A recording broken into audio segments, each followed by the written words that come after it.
I spoke this week with the co-interim director of Equality Ohio, the state's largest LGBTQ plus organization, about their concerns about House Bill 68 going into effect. Our immediate concern is the impact on youth and families here in Ohio, who right now have access to amazing health care that is being provided here and would lose access. Many people would lose access to that health care if this goes into effect. Now, we keep being told it's only a small group of youth. Is it a small group of youth, and that there's a larger group that could also be affected? Absolutely. When we're looking at the numbers, if you look at the percentage of trans and gender non-binary youth who might seek care, yes, it is a small percentage of the overall population of youth. But even that small percentage matters because it's health care. It is literally the care that is allowing them to be their best selves. It's allowing them to participate in school and sports and in our society and grow to be the Ohio citizens that we want them to be. What are your thoughts on the rules, the administrative rules and the executive order that Governor Mike DeWine proposed and signed? Well, it was distressing. I will say that. Absolutely distressing, and quite frankly, for community members, terrifying.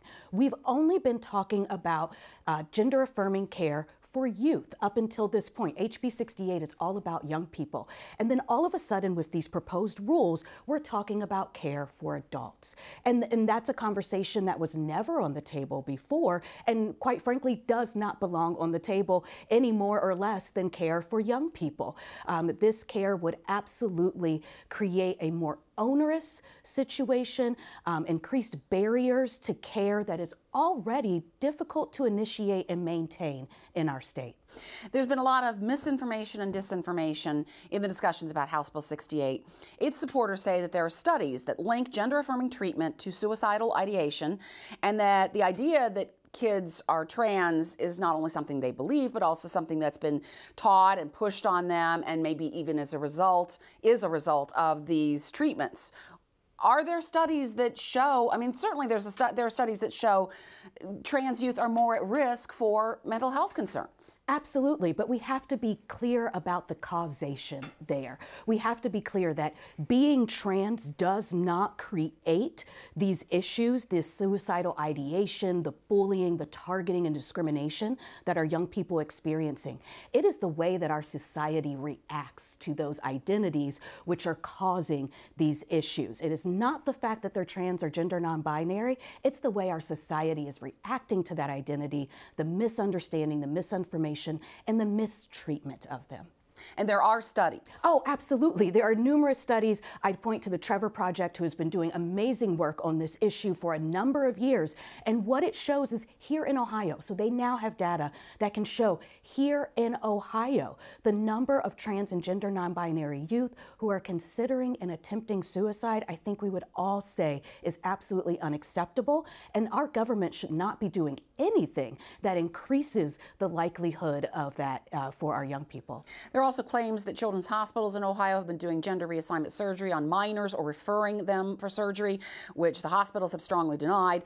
And also the claims that Planned Parenthood clinics are providing gender-affirming care to adults, but that they've also provided that care to kids in other states. Is there any evidence of this? I don't know of any evidence. I have not seen any evidence of that. Of course, the governor's emergency order has banned all gender reassignment surgeries for anyone under the age of 18. And I want to be clear that that is the only part of the rules that have gone into immediate effect. I have not seen anything about Planned Parenthood providing care to minors in the state of Ohio. But here's the thing, Planned Parenthood provides health care. They are a healthcare organization, and yes, they are treating individuals who happen to be trans or non-binary and in need of gender-affirming care with the health care they need. I really want to emphasize that.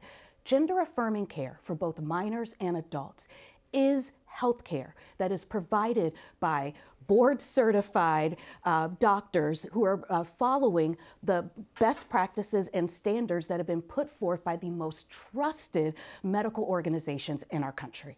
One of the other allegations is that whether this is a parents' rights issue or not, parents are not allowed to abuse their children. And that's been the claim, that allowing kids to go through some of this treatment, including surgery, which again the hospitals say is not happening, is abuse. It's not abuse, and it is offensive deeply offensive to call this abuse.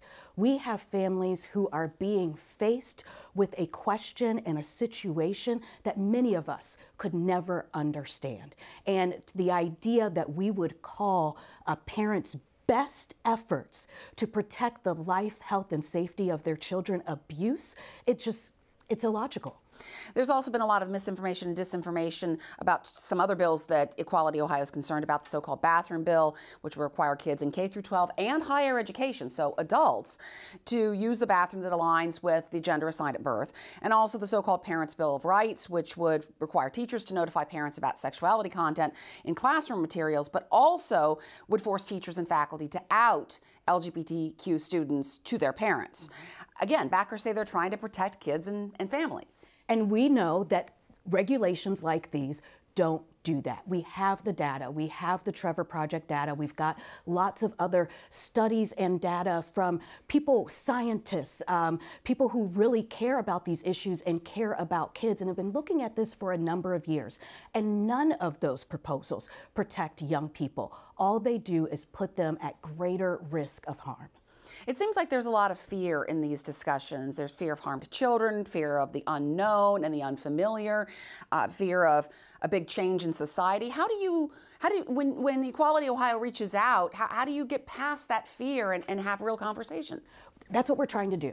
We are trying to have a real conversation and really listen to that fear, and we get that, we understand that, and we want to reassure people that the existence of trans and gender non-binary people is not it's not a bad thing. It's a wonderful thing. They are an amazing part of our society. They are our siblings, our parents, our family members, our friends, and their inclusion in our society is not something to be fearful of. In fact, their exclusion from our society is what we should be fearful of, because then we are excluding talent, wonderful hearts, people that can love and care for us, have amazing ideas and talents and abilities to move this state forward, and excluding them from our society is truly what we should be fearful of. And trans and non-binary people are not new. No. Though there are folks who think that they're becoming more prevalent, that people are talking about it a lot more. Right. Visibility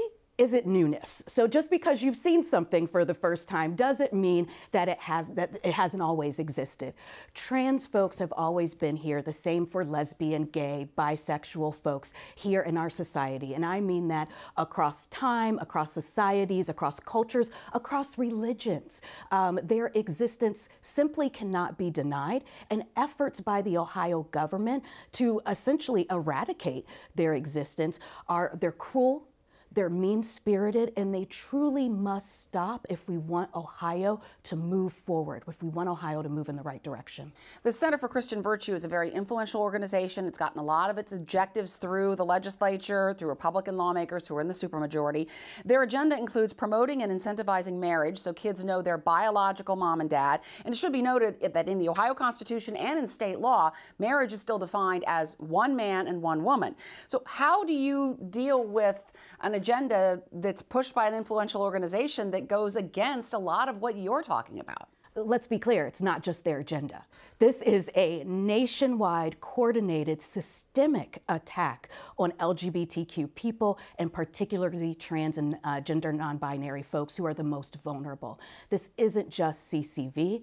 This is statewide. It is nationwide. And we should really be worried, I think, as a state. Folks who are not trans or non-binary, folks who are not part of the LGBTQ community, I hope they are paying attention, because this is truly attacking the smallest communities, the most marginalized and the most vulnerable. And we've seen this in our past. We've seen this in the country before, and we should not expect it to stop here.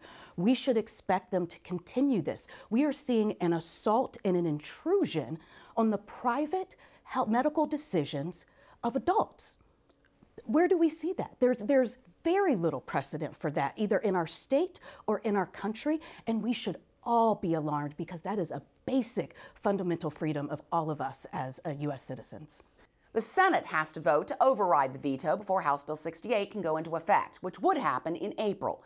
Republican Senate President Matt Huffman has said the votes are there to reject DeWine's veto.